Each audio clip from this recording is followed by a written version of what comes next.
No hyvää päivää. Meillä oli Heikki-myrsky viime yönä. Auto on tämän näköinen.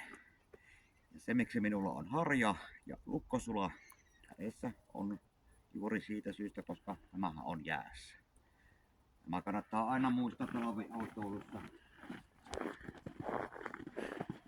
Autoon pääsee helpommin kun työntää tässä vaiheessa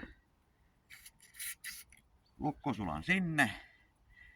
Ja minähän olen jo tehnyt pohjatyötä, kaikki tiivisteet on laitettu aineella, että ne ei jäädy sitten kiinni. Tämä on tätä talviautoilun ihanuutta tämä. Ja niin kuin näette, niin vähän on tehnyt ihanaa tämmöistä.